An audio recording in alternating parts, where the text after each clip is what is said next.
convido a igreja a abrir comigo em Lucas capítulo 1.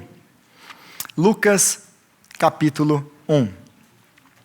Hoje nós vamos começar, como eu tinha dito na última semana, uma nova série de mensagens e uma nova série de mensagens longa, que é a vida de Jesus. Nós vamos estudar a vida de Jesus a partir do Evangelho segundo Lucas, segundo nos relatou Lucas. Então, nos próximos meses aí a gente vai meditar bastante na vida do Senhor Jesus, porque nós temos muito a aprender com o Senhor. Amém? Então, essa é a nossa proposta, aliás, para boa parte do ano de 2022, começar agora e continuar caminhando com Jesus por todo o ano de 2022. Amém? Então, Lucas, capítulo 1, nós vamos ler do versículo 5 ao 25. Lucas, capítulo 1, versículo 5 ao 25. E diz assim a palavra de Deus. No tempo de Herodes, rei da Judéia, havia um sacerdote chamado Zacarias, que pertencia ao grupo sacerdotal de Abias. Isabel, sua mulher, também era descendente de Arão. Ambos eram justos aos olhos de Deus, obedecendo de modo irrepreensível a todos os mandamentos e preceitos do Senhor. Mas eles não tinham filhos, porque Isabel era estéril, e ambos eram de idade avançada. Certa vez, estando de serviço o seu grupo, Zacarias estava servindo como sacerdote diante de Deus. Ele foi escolhido por sorteio, de acordo com o costume do sacerdócio, para entrar no santuário do Senhor e oferecer incenso. Chegando a hora de oferecer incenso, o povo todo estava orando do lado de fora. Então o anjo do Senhor apareceu a Zacarias, à direita do altar de incenso. Quando Zacarias o viu, perturbou-se e foi dominado pelo medo. Mas o anjo lhe disse: Não tenha medo, Zacarias, sua oração foi ouvida. Isabel, sua mulher, lhe dará um filho. E você lhe dará o nome de João. Ele será motivo de prazer e de alegria para você, e muitos se alegrarão por causa do nascimento dele, pois será grande aos olhos do Senhor. Ele nunca tomará vinho nem bebida fermentada, e será cheio do Espírito Santo desde antes do seu nascimento. Fará retornar muitos dentre o povo de Israel ao Senhor, o seu Deus. E irá diante do Senhor no espírito e no poder de Elias, para fazer voltar o coração dos pais a seus filhos e os filhos desobedientes à sabedoria dos justos, para deixar um povo preparado para o Senhor. Zacarias perguntou ao anjo: Como posso ter certeza disso? Sou velho e minha mulher é de idade avançada. O anjo respondeu: Sou Gabriel, o que está sempre na presença de Deus. Fui enviado para lhe transmitir essas boas novas. Agora você ficará mudo. Não poderá falar até o dia em que isto acontecer, porque não acreditou em minhas palavras, que se cumprirão no tempo oportuno. Enquanto isso, o povo esperava por Zacarias, estranhando a sua demora no santuário. Quando saiu, não conseguia falar nada. O povo percebeu então que ele tivera uma visão no santuário. Zacarias fazia sinais para eles, mas permanecia mudo. Quando se completou seu período de serviço, ele voltou para casa. Depois disso, Isabel, sua mulher, engravidou e durante 5 meses não saiu de casa. E ela dizia: Isto é obra do Senhor. Agora ele olhou para mim favoravelmente, para desfazer a minha humilhação perante o povo. Palavra de Deus. Então nós hoje vamos olhar antes de começar a olhar para o nascimento de Jesus, o nascimento de João Batista, aquele que foi profetizado pelos profetas do Antigo Testamento, que ele viria alguém antes, um profeta antes do Messias, que prepararia o caminho do Senhor. Então, eu queria deixar uma coisa aqui para você já pensar agora, a gente vai voltar aqui no começo, mas eu queria deixar isso já no seu coração, para você já colocar isso no seu coração. Uma lição que nós precisamos aprender com esse texto. E a lição é essa. Você precisa se lembrar do que Deus fez no passado. Você precisa se lembrar do que Deus fez no passado, e essa é a chave, para você crer naquilo que Deus fará no seu futuro. Então, você precisa lembrar do que Deus fez no passado, para que você possa crer naquilo que Deus fará no seu futuro. E aí no versículo 5 ao 7, ele começa falando de Zacarias e Isabel. O texto começa introduzindo, Lucas começa a introduzir para nós quem é Zacarias e quem é Isabel, mães de João Batista, primo de Jesus. Então, os dois, como o texto deixa muito claro, os dois eram de linhagem sacerdotal, os dois eram levitas, E aí é interessante porque, se você volta ali no versículo 6, ele diz assim, ambos eram justos aos olhos de Deus, obedecendo de modo irrepreensível a todos os mandamentos e preceitos do Senhor. Versículo 7, ele começa com um mas. Mas eles não tinham filhos. Mas tá, o que porque o mas, ele está ali basicamente acentuando alguma coisa.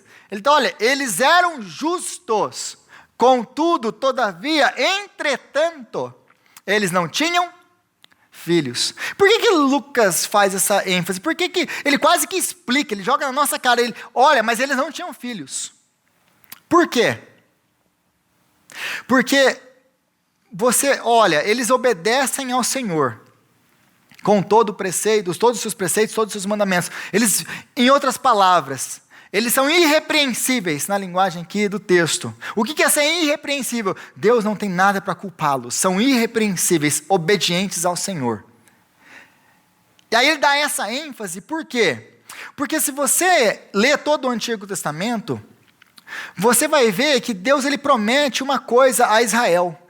Se vocês me obedecerem, as suas mulheres terão filhos. O seu gado vai também multiplicar, a colheita vão ser fartas, vocês vão ser abençoados. Filhos, na linguagem do salmista, são herança do Senhor. Quem dá filhos? O Senhor. É Ele quem concede filhos. E Ele promete isso no Antigo Testamento dizendo, olha, se vocês me obedecerem, eu vou abençoar. E a gente precisa entender aqui o contexto todo do primeiro século, e aliás, antes do primeiro século, onde filho para eles não é como hoje nós temos filhos. Muitas pessoas não querem filhos hoje. Por que elas não querem filhos hoje? Não, porque eu preciso me preocupar com a minha carreira. Por que eu não quero filho hoje? Porque filho me atrapalha, filho toma tempo, filho isso, filho aquilo. Então nós temos uma redução do número de filhos cada vez mais. Já perceberam isso? Porque filho, que a Bíblia diz que é a herança do Senhor, que é a bênção do Senhor, hoje é visto como uma coisa que atrapalha a minha vida. Então eu não quero ter filho, eu tenho um filho só para ter um filho mesmo, e ainda deixo jogado lá, para os outros cuidarem, ou sei lá. Eu só tive mesmo porque essa imposição da sociedade que a gente precisa ter um filho, só para ver como é que é, só porque o meu pai, a minha mãe, ficaram cobrando a gente, que são os avós que querem ter um neto, só por causa disso. Mas eu mesmo não queria ter um filho, porque filho só me faz perder meu tempo, que é precioso para eu conseguir fazer outras coisas.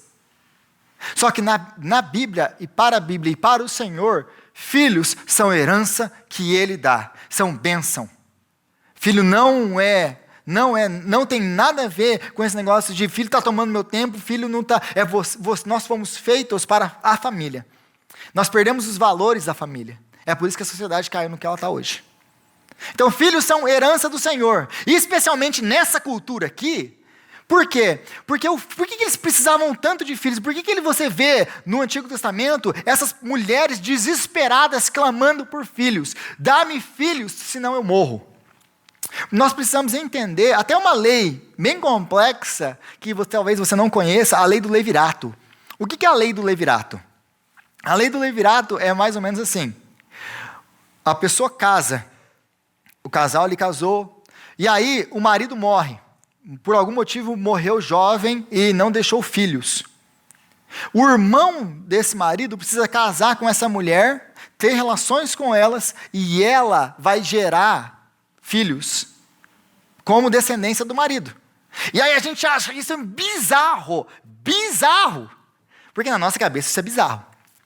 E eu pensava, mas o que essa lei está fazendo aqui, gente? Como que eu entendo isso aqui? Até um dia que eu entendi o contexto de tudo. Numa sociedade totalmente agrícola, quanto mais filhos você tem, mais força de trabalho você tem. Numa sociedade, as heroínas são quem? São as mães. Por quê? Porque elas geram filhos.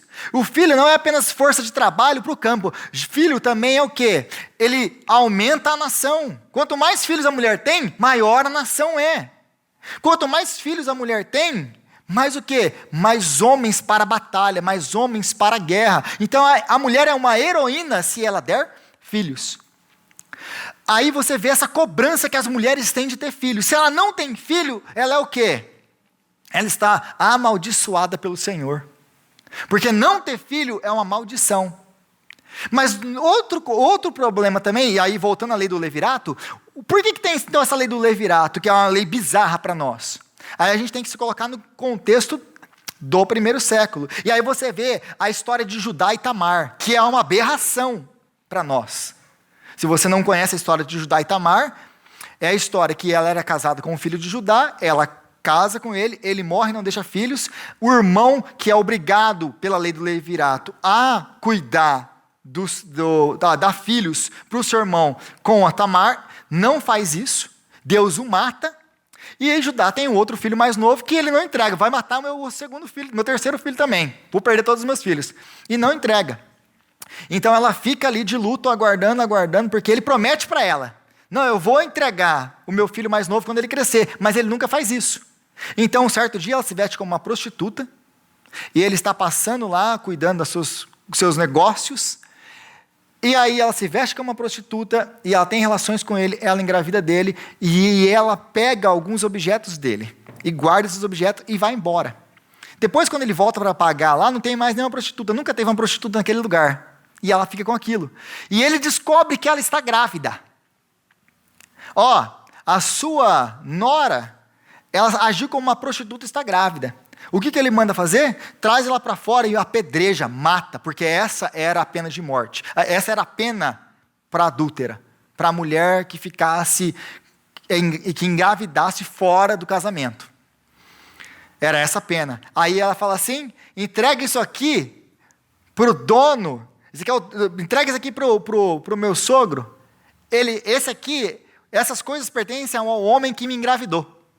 Ela entrega, na hora ele reconhece, e aí ele entende o pecado dele. Entende que foi ele que engravidou ela, que ele prometeu uma coisa e não cumpriu, que ele estava em falta, que ele desobedeceu ao Senhor. E ela, nessa atitude desesperada dela, e a gente tem que entender a atitude desesperada dela, ela faz o que ela faz. Por que a atitude desesperada dela? Porque a mulher morrer sem filhos, aí você vai entender o porquê que Deus dá a lei do levirato. Deus está preocupado com a mulher. Deus está preocupado com quem vai cuidar da mulher. Porque se a mulher não tem filhos, quem que cuida dela? Ela não tem marido, ela não tem filhos, quem que cuida dela? Ninguém, ela tem que se cuidar. E não é como na nossa sociedade hoje, que a mulher arruma um emprego, que a mulher se vira, que a mulher hoje tem uma independência. Não era assim. A mulher dependia ou do pai, a mulher sempre era de alguém. Ou ela era do pai, ou ela era do marido. De alguém ela era. Depois que ela casou e tudo, o pai não quer receber de volta. Então, o que muitas dessas mulheres tinham que fazer se elas morriam sem filhos? Tinham que se prostituir. Então, prostituição não é o que nós vivemos hoje. Elas faziam isso para poder sobreviver e comer. Então você começa a entender o contexto histórico, o contexto da passagem, você começa a entender a cabeça de Tamar. Por que ela faz o que ela faz? Porque para ela é uma questão de vida ou morte, de sobrevivência. É de sobrevivência. Então, não ter filhos aqui é uma coisa que eu estou sendo amaldiçoada. E é por isso que Lucas está dizendo aqui, eles obedeciam em tudo o Senhor. Obedeciam ao Senhor, mas eles não tinham filhos. Porque esse raciocínio que eu acabei de falar aqui não era do casal, era de toda a sociedade. Agora, imagina que você não tem filhos. Aí eu olho lá a vida da Damares. Aí a Damares está casada com o Nilton, não tem filhos. Vamos supor que passaram a vida inteira, a Damares hoje, não teria nenhum filho. O que a sociedade já pensa? Está em pecado. Porque está amaldiçoada pelo Senhor. Está vendo? Ela não é uma boa israelita. Não obedece ao Senhor, porque senão o Senhor teria dado filho para elas. Ela teria filhos. Agora, a sociedade olha para ela, olha aqui, está vendo? Então aí, é por isso que Lucas aqui, ele vai mostrar isso claramente para nós. Olha, eles obedeciam ao Senhor, mas eles não tinham filhos. Eles eram irrepreensíveis aos olhos do Senhor. Para quebrar isso logo de cara. Porque no primeiro século eles entenderiam isso muito fácil. Como assim ela não tem filho? E eles são casados, não têm filho e obedecem ao Senhor, são levitas? Não pode. Alguma coisa tem. Algum pecado tem. Era essa a cabeça. Aquela cabeça do religioso, né? Então, Zacarias e Isabel, eles obedeciam a Deus. E aí nós vemos de uma maneira, quando nós entendemos tudo isso de uma maneira muito mais clara, o coração de Isabel, o coração de Zacarias. Qual é o coração deles? Mesmo que o Senhor der, ou o Senhor não der, nós o serviremos com todo o nosso coração. Porque eles entendiam que nós não servimos ao Senhor se o Senhor nos abençoa ou não. Ele é Deus. E Ele é digno da nossa adoração, do nosso louvor, Ele é digno do nosso serviço. Ele dando ou Ele não dando. Porque hoje em dia, se Deus não dá, eu saio da igreja. Como assim? Que Deus é esse que não me dá o que eu quero? Eu nunca esqueço uma história de um homem que chegou na igreja, depois de 3 meses ele saiu. E depois saiu, o pastor foi conversar com ele, perguntou por que aconteceu, se alguém tinha feito alguma coisa, tinha acontecido alguma coisa. E ele falou assim, não, na verdade não foi o pastor, foi o amigo que convidou ele. Ele falou assim, não, eu dei 3 meses para Deus resolver esse problema, Ele não resolveu. Então eu estou saindo. Aí o amigo dele falou assim, então beleza, é isso aí mesmo, pode ficar tranquilo. Não tem nem como falar, vai com Deus, né? Como assim? Eu dei 3 meses para Deus resolver o meu problema, Ele não resolveu? Como se Deus... Nós estamos nessa sociedade que Deus ele tem que resolver os nossos problemas, senão nós não. Para que serve Deus se não é para resolver os meus problemas? Esse é o nosso pensamento. Essa, muitas vezes, é a cabeça de quem frequenta a igreja. E eu não canso de me falar que isso é paganismo, porque eram os pagãos que iam nos templos adorar os deuses em troca de bênção. O nosso Deus, Ele não precisa de nada. E tudo que Ele faz graciosamente. Ele não é obrigado por ninguém. Não tem ninguém, como diz a palavra do Senhor, não tem ninguém que o obrigue a fazer nada. Ninguém que force a sua mão, porque Ele é Deus. É nós que dependemos dEle. Então, eles podiam olhar. Imagina Zacarias agora, como sacerdote, conhecedor da palavra do Senhor que ele era, e ele olhava lá a lei de Deuteronômio, falando que Deus vai abrir as portas e vai abençoar, e essas mulheres terão filhos, e ele fala, nossa, eu estou servindo ao Senhor, eu estou aqui, todos esses anos servindo ao Senhor, e minha mulher nunca ficou grávida, e como assim, por quê? E aí, a gente pode pensar o quê? Ele podia pensar o quê? Por que eu sirvo o Senhor? Se Ele promete, as promessas do Senhor não se cumprem na minha vida. Mas ao contrário, Isabel e Zacarias continuavam servindo ao Senhor com zelo. E a Bíblia aqui, Lucas nos deixa muito claro que eles já eram idosos. Então não é um casal que casou 1 ano de casado e não teve filho, 2 anos de casado e não teve filho. Não, é uma vida sem filhos. É uma vida sem filhos. E é uma vida servindo ao Senhor. Mesmo que eles estivessem, aparentemente, sem ver as bênçãos do Senhor sobre a sua vida. Eles continuam fiéis ao Senhor.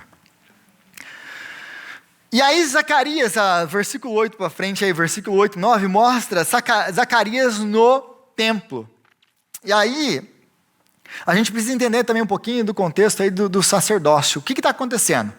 Você lembra que no Antigo Testamento, os únicos que poderiam servir no templo são os levitas, os descendentes de Arão. Lembra disso, quando Deus institui o sacerdócio. Então, temos os levitas. Então, a gente tem um monte de levita, mas a gente só tem um templo. Só tem um templo. Não é igual aqui, que a gente tem a igreja de Marlboro, a igreja de Low, a igreja para tudo quanto é canto. Então, tem lugar para todo mundo servir. Ao mesmo tempo, no mesmo dia. Não, eles tinham tempo. Então, os levitas, eles serviam 2 semanas por ano. Ou 2 vezes por ano.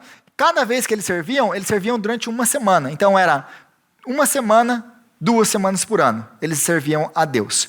Todas as vezes que eles serviam, eles tiravam sorte para saber quem que ia fazer o quê. Porque o serviço do templo, gente, a gente ficou aí com essa linguagem do levita. O levita é o músico, o levita é quem toca. Não.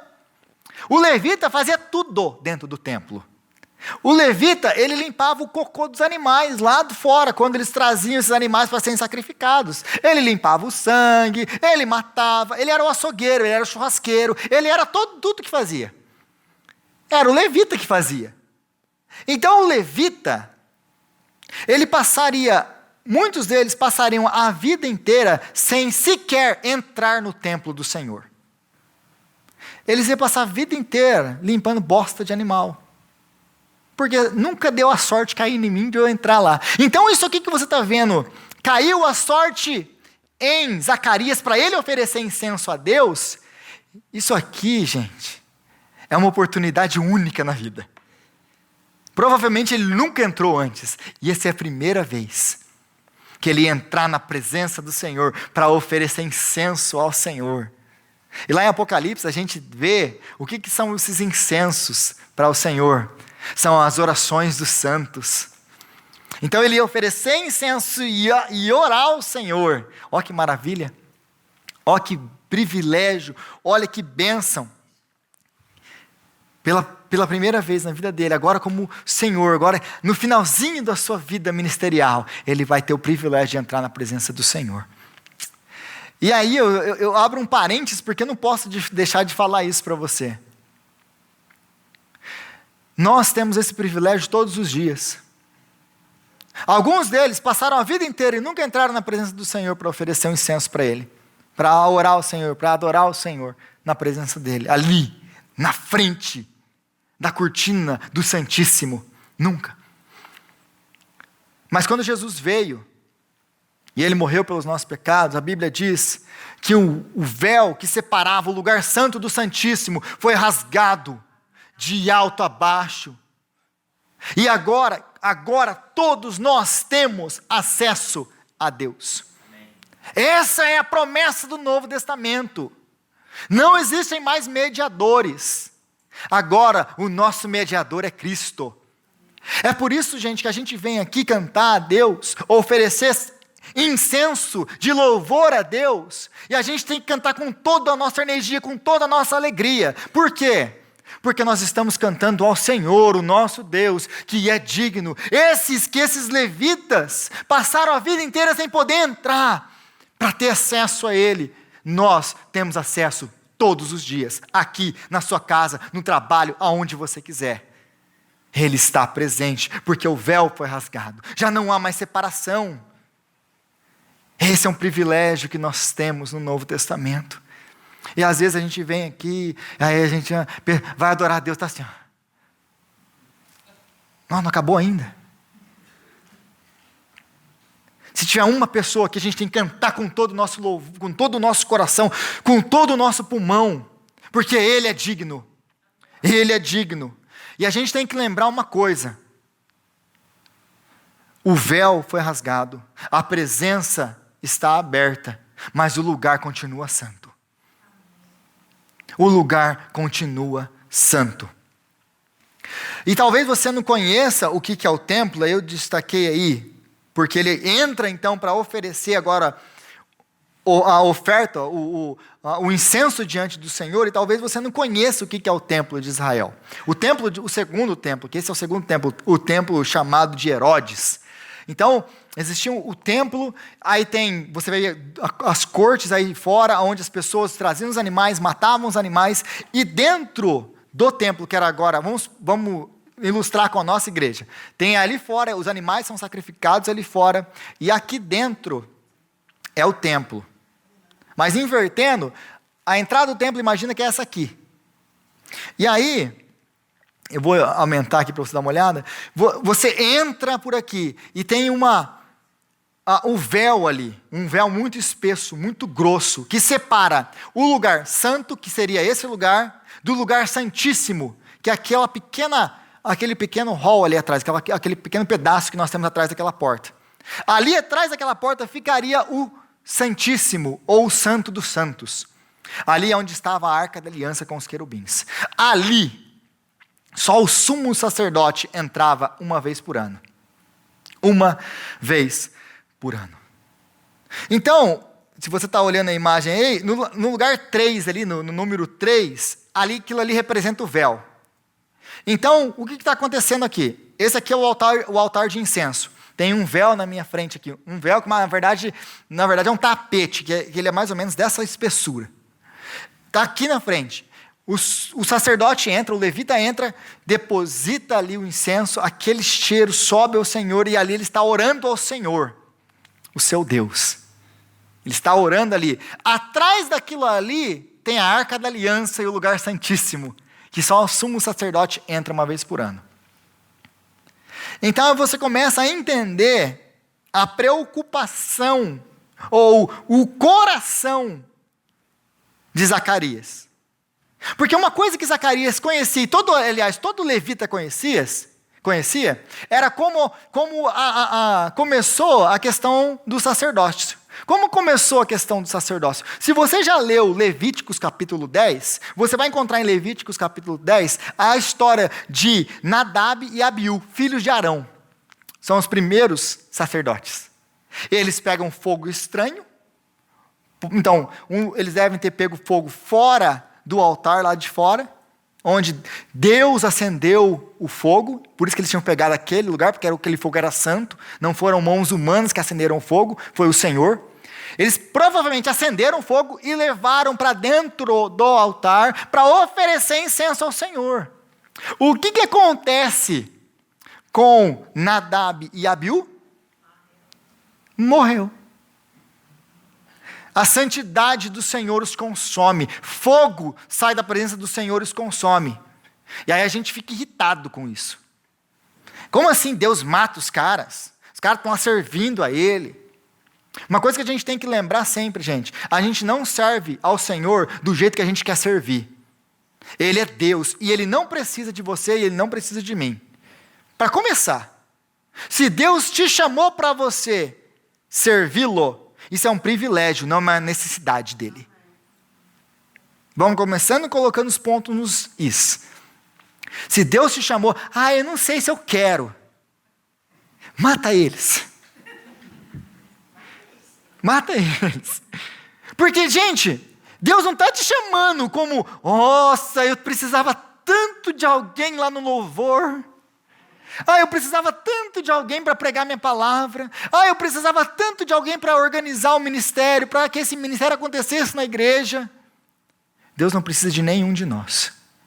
Ele nos chamou pela graça dele, para que nós pudéssemos participar daquilo que ele está fazendo. Isso é um privilégio, não é uma necessidade de Deus. Então, se Deus não precisa de mim, eu não posso servir a Deus do jeito que eu quero servir. Por exemplo, eu não posso vir aqui pregar o que eu quero pregar, e falar o que eu quero falar, ou falar o que eu acho que eu tenho que falar. Eu tenho que pregar o que Deus me manda pregar, goste eu ou não.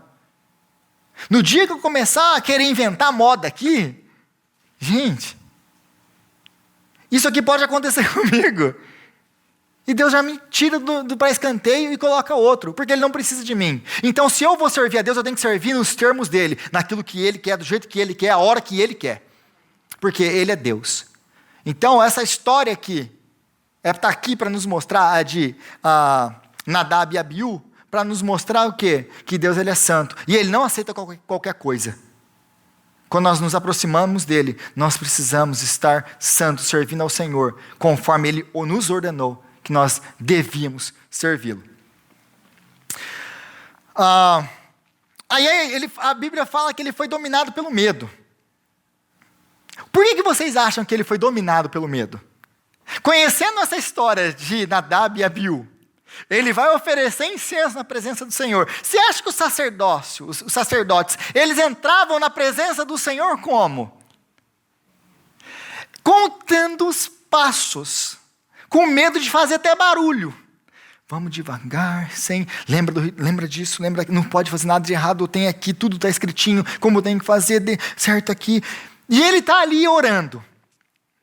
Ele está orando. Imagina, ele ofereceu incenso, ele está orando. Aparece um anjo na presença dele, do lado do altar. O que esse homem pensa? Morri. Não é vou morrer, morri.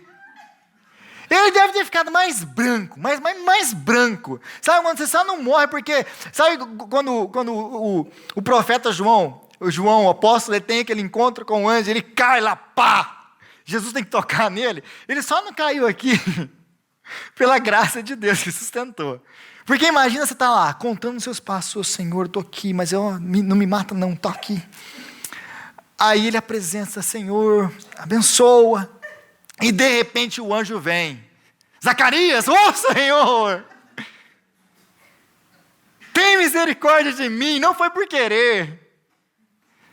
Aí você começa a entender o porquê que Zacarias estava nervoso. Ele tinha razão para estar nervoso. Se você estivesse lá, você também estaria nervoso. Era a santa presença de Deus.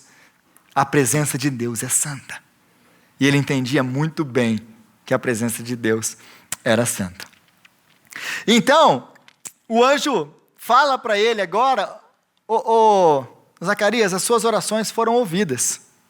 E aí é interessante que as suas orações foram ouvidas. E aí ele fala assim, Isabel lhe dará um filho. Vocês acham que Zacarias, a única vez que ele estava na presença do Senhor, ele chega velho, passou a vida inteira, talvez acabando a carreira ministerial.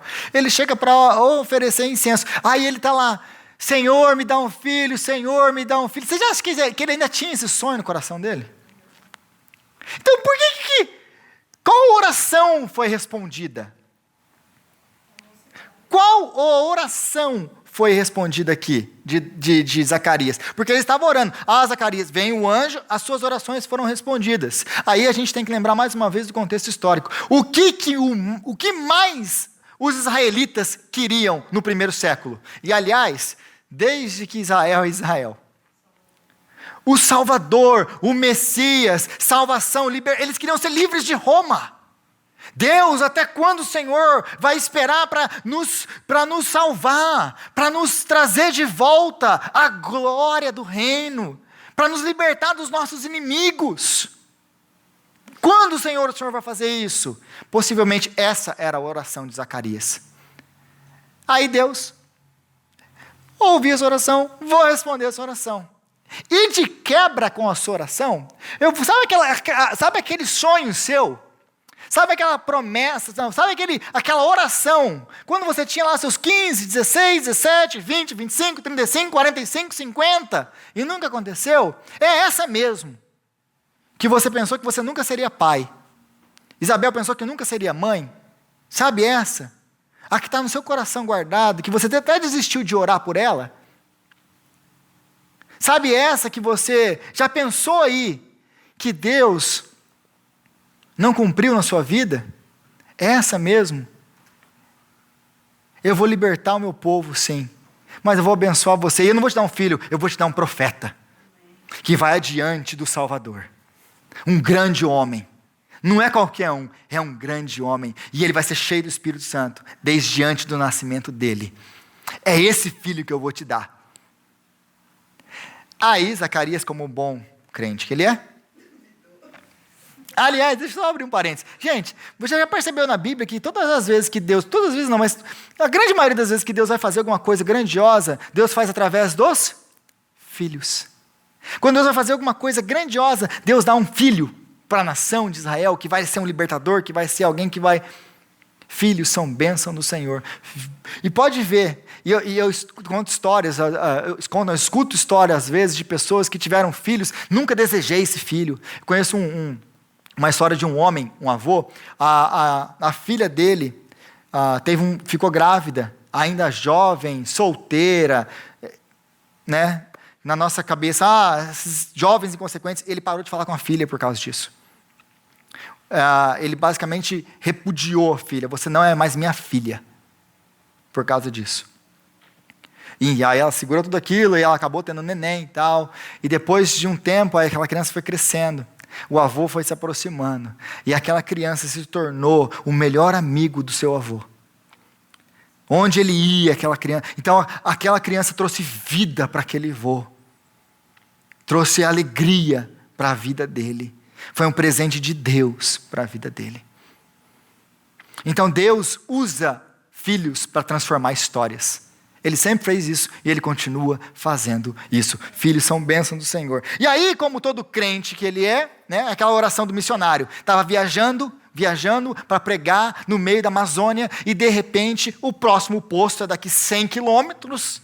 E a gasolina está acabando. E aí ele ora, Senhor, a gasolina vai acabar, Senhor. Senhor, o que eu vou fazer? Senhor, coloca gasolina nesse carro. Aí o ponteirinho faz... Não acredito. O Senhor responde, você não acredita? É mais ou menos isso que está acontecendo aqui. O cara passa a vida inteira orando, pedindo filho. Aí vem um anjo do Senhor. Aparece um anjo do Senhor no dia que ele entra para colocar ali o incenso para oferecer ao Senhor, adorar o Senhor na presença dele. Deus manda um anjo. Gente, imagina Deus mandando um anjo para responder essa oração. Aí ele fala assim, sua esposa vai ficar grávida. Eita glória! Não, o que ele fala?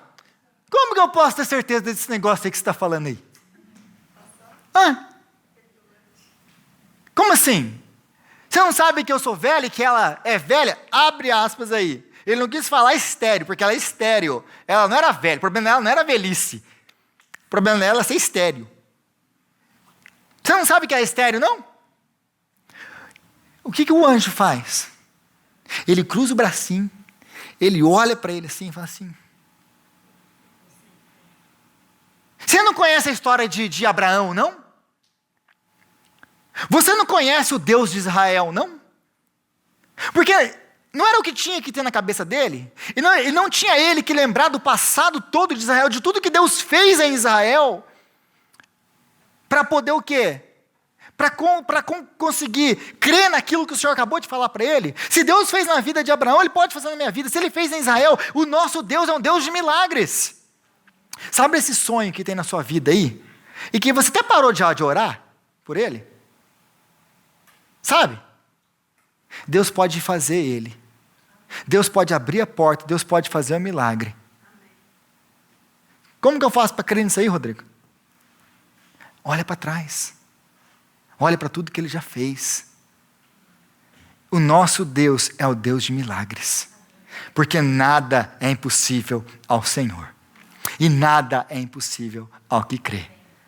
E sabe o que é o melhor? O nosso Deus é um Deus todo-poderoso, que se assenta no trono, o soberano de Israel e de todo o universo. E Ele é um Deus amoroso, misericordioso, bondoso, que tem prazer em abençoar os seus filhos. É essa promessa aí, é esse sonho aí. Deus, Ele quer fazer na sua vida. E se Ele prometeu, Ele vai cumprir. Porque Ele não é homem para mentir. Amém? E aí,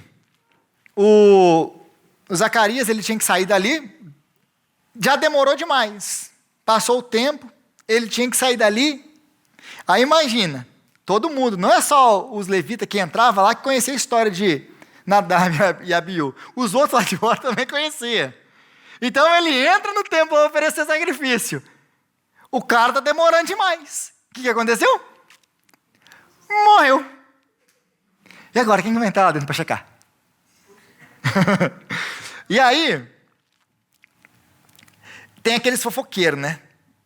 Aqui não tem, nessa igreja aqui não tem, graças a Deus. Só tem lá pra lá de frente. Aqui não tem isso aqui não. Aqui não acontece isso. Qual que é os fofoqueiros? Olha lá, tá vendo aquela irmã lá? Está em pecado. Porque olha o que está acontecendo na vida dela. Porque esse aqui que estava aqui, né? Olha lá, não falei? Não podia ser um homem de Deus. Vida inteira sem filho? Não é de Deus. Obedecendo a Deus? Não é de Deus. Viu? Foi para a presença do Senhor, o Senhor castigou, o Senhor matou ele. Eu sabia. Matou. Aí ele sai de lá. Opa, não morreu não. Mas ficou mudo. Aí ele tenta falar.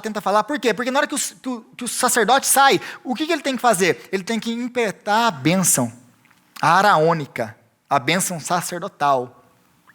O que basicamente a gente faz com a bênção no final do culto. Então ele tem que impetrar a bênção e ele faz o quê? Não sai nada, porque agora ele está mudo. Então agora eles entendem que ele teve uma visão lá dentro. Eles entendem que ele teve uma visão lá dentro. E aí, aliás, gente, toma muito cuidado com uma coisa. Quando você pede um sinal para Deus. Tá?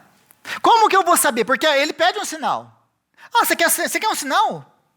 Você quer um sinal de que o Senhor, o Todo-Poderoso, o Deus de Israel, o Criador do céu, da terra, de tudo que neles existe, o soberano, ele pode fazer alguma coisa que ele prometeu? Você quer um sinal ainda? Vou te dar um sinal, vai ficar mudo. Pra você aprender a confiar no Senhor. Toma cuidado com os sinais que você pede para Deus. Tá bom? Deus pode deixar mudo para você aprender a confiar nele. Se Deus prometer, ele vai cumprir. Porque ele é poderoso para cumprir. Então, chega no versículo 23, aí no finalzinho do capítulo aí, dessa sessão, ele vai para casa, acabou a semana de serviço dele, ele vai para casa, Deus renova, revigora as forças do velhinho, aí o velhinho vai para casa e Isabel fica grávida, porque ali já não era mais só um milagre, né, um milagre de Deus, ele tinha que basicamente reforçar ou dar vigor a dois corpos, não é mais um só, porque os dois é velhinho, né? Já é o homem e a mulher. Então ele tem que dar um up no menino. Aí ele vai para casa, ele dá o up no menino. E aí Isabel fica grávida. E aí ela entende. Isso é coisa do Senhor. Também, depois de ficar grávida, porque o marido chega em casa, deve ter escrito tudo o que aconteceu para ela. Legal. Também não devia. Mas aí depois que ela fica grávida, isso é coisa do Senhor. E aí agora ela está grávida de 5 meses e ela fica lá guardadinha em casa. E aí é interessante as palavras que ela usa. O Senhor desfez, a NVI traduz aqui a minha humilhação. Mas a palavra que ela usa aí é muito forte. Ela só aparece uma vez no Novo Testamento. Deus desfez a minha desgraça. Porque nesse contexto todo que ela vive, em que a mulher precisa ter filhos, e não ter filho é considerado quase que uma maldição, Deus desfez o quê? Aquilo que era a reprovação, a minha reprovação diante do povo. Deus basicamente redimiu o meu nome diante de toda a sociedade. Agora eles vão ver que eu realmente amo o Senhor, estou servindo ao Senhor com zelo todos esses anos da minha vida. O Senhor é aquele que cuida dos teus servos. Aliás, gente, não fica se preocupando com o que os outros falam de você, não. Se preocupa com o que o Senhor acha de você. Porque você não deve satisfação para ninguém, você deve satisfação para Ele. Se preocupa com o que Ele acha. E Ele cuida do seu nome. Amém? Mas, como que eu posso crer nessas promessas, nessas coisas, em tudo isso aí que você falou que Deus faz, e sonhos que Deus tem para a minha vida, Deus pode fazer, como que eu posso crer nisso? Isabel, eles criam antes de Jesus, lembra? Eles estão antes de Jesus. João, o filho deles, ia preceder o caminho do Messias. Eles não tinham Messias ainda. E eles serviram ao Senhor durante toda a sua vida, confiados no Senhor, na bondade do Senhor. Você e eu, nós temos muito mais motivos para servir ao Senhor. Muito mais. Por quê? Porque eles olhavam para trás e, nossa, mas Deus, aqueles que te obedecem, a esses o Senhor abençoa. A Bíblia diz, a tua palavra diz que o Senhor vai abençoar aqueles que te servem. E nada na minha vida acontece. Então eles podiam pensar, nossa, tem alguma coisa errada. Mas nós, qual que é a garantia que eu tenho de que Deus escuta as minhas orações, de que Deus está do meu lado, de que Deus conhece os desejos do meu coração, os sonhos do meu coração, conhece as promessas que Ele, aliás, deu para mim, e que Ele vai cumprir? Porque Deus já nos deu tudo. Deus já nos deu Cristo. Essa é a garantia, Cristo é a garantia de todas as promessas de Deus na sua vida. Todas elas. Em Cristo elas têm o sim e o amém de Deus. Como que eu posso ter certeza? Lembra do que eu falei no começo. A chave para você conseguir crer nas promessas de Deus para a sua vida do futuro é olhar para aquilo que Deus já fez no passado. Deus já fez no passado. Ele já entregou Cristo para morrer no seu lugar. E agora vocês passaram de inimigos de Deus a filhos de Deus. E se Deus os amou assim, quando nós ainda éramos pecadores, quanto mais Ele não fará agora que somos filhos dEle. E talvez você precise lembrar de alguma coisa, de outras coisas também. Porque eu tenho um caderno de oração, que eu anoto minhas orações, e eu deixo sempre um espaço para aquilo que Deus vai responder, como Ele vai responder. Se sim ou se não, eu deixo um espaço. Eu tenho lá um caderno e vou anotando. É engraçado que a gente só abre o caderno para quando vai anotar outra oração, né? E aí toda vez que eu vou anotar uma outra oração, eu volto do começo e começo a dar uma olhada naquilo que Deus fez. Aquilo que Deus fez. E eu começo a ver, gente, o tanto de milagres que Deus já fez na minha vida. E aí quando eu vou colocar a minha oração lá, eu falo, Senhor, o Senhor já fez isso aqui. Por quê? Porque eu me lembro daquilo que pode me dar esperança. Olha para o seu passado e olha tudo que Deus já fez por você até agora, como Ele já cuidou de você. E se isso não for suficiente, se lembra de uma coisa, se tudo der errado, Ele te ama em Cristo Jesus. Amém? Senhor, nós te agradecemos, ó Pai, pela sua palavra.